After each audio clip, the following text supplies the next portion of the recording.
Je vous présente un nouveau tutoriel sur EBP Point de Vente 2015 V19. Ce tutoriel est également valable pour les versions V9 à V18 sur le transfert comptable. Nous verrons comment effectivement transférer toutes vos écritures de vente, d'achat, de règlement client, règlement fournisseur directement sur EBP Compta. Mais nous verrons également un utilitaire qui s'appelle Communication Entreprise Expert qui vous permet de transférer vos écritures soit sur un autre logiciel de comptabilité que vous avez dans votre entreprise, soit directement, si c'est votre expert comptable qui tient votre comptabilité, vous pourrez lui envoyer tous les mois le fichier pour justement qu'il intègre toutes vos écritures. Alors, avant d'effectuer, je dirais, toute cette opération de transfert comptable, il y a une mise en place et une procédure donc à appliquer avant effectivement de lancer cette opération. Première chose qu'il faut faire, c'est dans le menu dossier, dans les propriétés préférences, il va falloir effectivement, vous voyez donc déjà ici dans comptabilité, si vous avez EBP Compta, donc ici lui il va le détecter. Donc la seule chose qu'il faudra faire, c'est cocher lier un dossier EBP comptabilité. Donc effectivement, vous faites parcourir. Donc moi, je l'ai déjà fait. Et ensuite, vous allez rajouter dans ici le nom de votre dossier. Donc après, il suffit, vous voyez, si par exemple c'était mon dossier sur EBP Compta s'appelait Top Bureau, et bien là, je fais le lien directement entre point de vente et EBP Compta. Ensuite ici, il va falloir indiquer les journaux comptables que vous utilisez pour les ventes, les achats et la banque. Vous pouvez également, ça c'est vraiment très intéressant, alors là vous voyez c'est en plus indiqué si vous avez une version EBP Compta Pro, transférer le pointage des règlements. Donc ça je vous invite à consulter le tutoriel sur les règlements clients qui effectivement vous présente toute cette notion de pointage. Vous pouvez également cocher détailler les règlements clients, les règlements fournisseurs, et alors détailler les articles composants. Donc ça on y reviendra lorsqu'on abordera le tutoriel sur les nomenclatures. Ensuite, très important, c'est de bien indiquer ici, vous voyez, la racine des comptes comptables. Alors ici, déjà pour les clients, ici il faudra bien indiquer 411. Et ensuite, est-ce que vous voulez donc transférer ce qu'on appelle la racine, le code tiers, ou plutôt racine et raison sociale? En règle générale, c'est vrai, on a plutôt tendance à prendre racine et raison sociale. Et vous avez la même chose après, vous voyez, pour les fournisseurs. Donc là, il faudra bien indiquer 401. Et après, pareil, est-ce que vous voulez 401 et le code ou 401 et le nom du fournisseur? Alors après, ça c'est pour les remises, vous n'êtes pas obligé de les comptabiliser, mais ce qui est très important, c'est ces notions ici, vous voyez, de vente. Donc là, en fait, alors en fonction de votre activité, bien sûr, donc si vous vendez de la marchandise, vous aurez les racines, ça sera au moins 707. Et après, donc c'est vrai que si vous vendez en Europe et à l'international, il faudra distinguer les 707. Donc là, ce sera peut-être 707.1 et là 707.2 par exemple. Voilà. Pareil pour les frais de port, donc puisque ça, après c'est comptabilisé, s'il y a des acomptes. Le journal, après, donc là, le compte de banque, donc là, il faudra indiquer au moins 512. Et après, vous avez la même chose, vous voyez, pour les achats. Donc si en plus, effectivement, point de vente, vous en servez pour passer vos commandes fournisseurs. Donc si vous achetez en France, il faudra mettre 607. Si vous achetez en Europe, vous mettrez 607.1 par exemple. Et hors Europe, mais toujours en international, vous pourrez mettre 607.2. Et même principe pour les frais de port et les acomptes. Donc ça, c'est très très important pour tout ce qui est racine et compte comptable. Et ici, effectivement, comptabilité.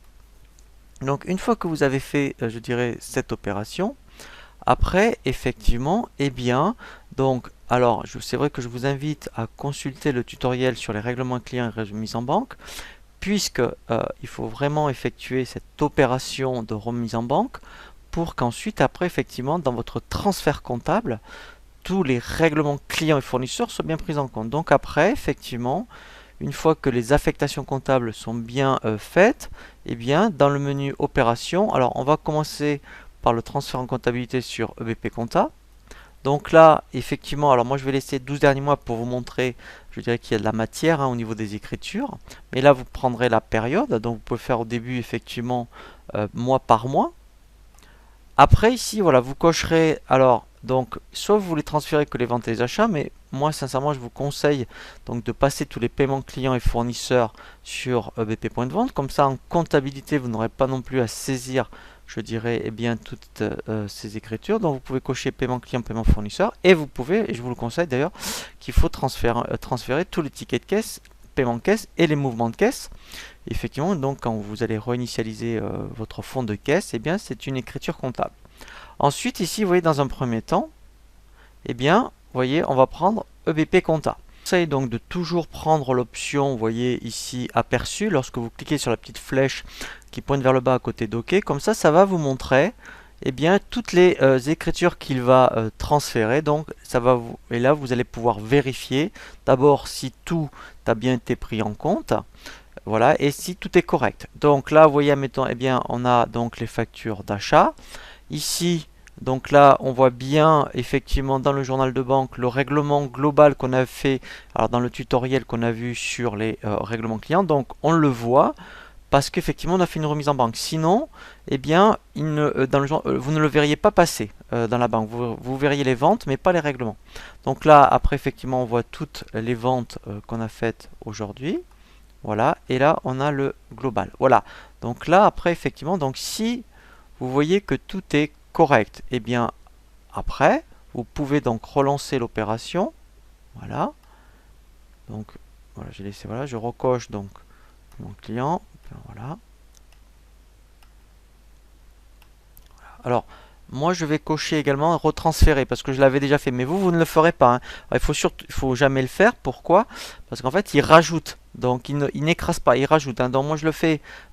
Voilà, hein, vous voyez, donc voilà, c'est marqué pour que après effectivement hein, on voit des écritures, mais sinon on ne le fait pas. Donc là, donc comme j'ai vu que l'aperçu était correct, je n'ai plus qu'à faire OK. Voilà, et là en fait, vous voyez qu'est-ce qu'il fait? Il génère un fichier, vous voyez, un fichier texte. Voilà, donc là je fais enregistrer. Voilà, vous voyez, tout simplement.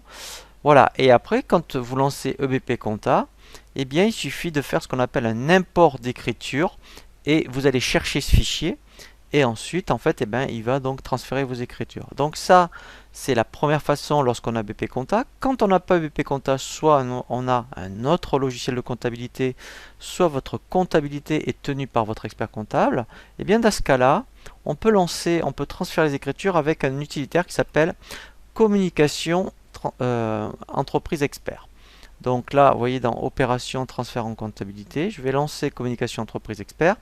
Pareil, je vais prendre les 12 derniers mois. Donc là, même principe, je vais recocher dans tout ce que je veux transférer. Voilà. Je vais dire donc retransférer pour que voilà, hein, il prenne bien en compte. Et là, je vais faire OK. Pourquoi? Parce que comme j'ai fait déjà un aperçu, je sais que toutes mes écritures sont justes. Voilà. Et là, en fait, qu'est-ce qu'il va faire? Il va m'ouvrir, voilà, vous voyez, un petit utilitaire où, dans un premier temps, il me demande de choisir le logiciel de comptabilité sur lequel je veux transférer les écritures. Alors, soit j'en prends, vous voyez, mettons, si je veux transférer à mon expert comptable qui a Cegid, par exemple, eh bien, je vais prendre, vous voyez, Cegid. Ensuite, je fais valider. Voilà, je vais passer maintenant à un écran supplémentaire. Donc là, vous voyez, c'est le fichier qui va générer. Voilà. Ensuite, après, je peux, donc là, tout est bon. Donc après, je vais continuer, mais là, normalement, ce qui est intéressant, voilà, c'est qu'on n'a rien à faire, hein. Voilà, donc tout est déjà pré-paramétré. La concordance des journaux, voilà, la concordance des comptes, vous voyez. Je peux demander à visualiser, vous voyez, les écritures, vous voyez, par journaux, vous voyez, donc là, dans le journal d'achat. Voilà, vous voyez. Donc là, c'est vraiment très très bien, hein. Voilà, en plus, donc comme tout est pré-paramétré, vous voyez, vous n'avez rien à faire. Et si tout me semble correct, j'ai plus qu'à faire exporter. Voilà, alors, la seule chose que j'ai oublié, vous voyez, c'est le numéro du dossier. Donc le numéro du dossier, c'est le numéro du dossier que, en fait, vous avez chez votre expert comptable. Donc là, vous voyez, si je vais mettre un numéro facultatif, voilà, voilà. Donc je vais aller directement dans exporter. Voilà, et là, vous voyez donc, il m'a généré donc un fichier, j'ai plus qu'à faire lancer le transfert. Voilà, et là directement, il m'a généré un fichier que j'ai plus qu'à aller chercher après et que j'envoie directement à mon expert comptable en pièce jointe au format CGID. Alors après, effectivement, l'intérêt, euh, c'est que quand, donc là vous pouvez transférer, mais après on peut récupérer aussi les écritures directement avec communication entreprise expert de votre expert comptable.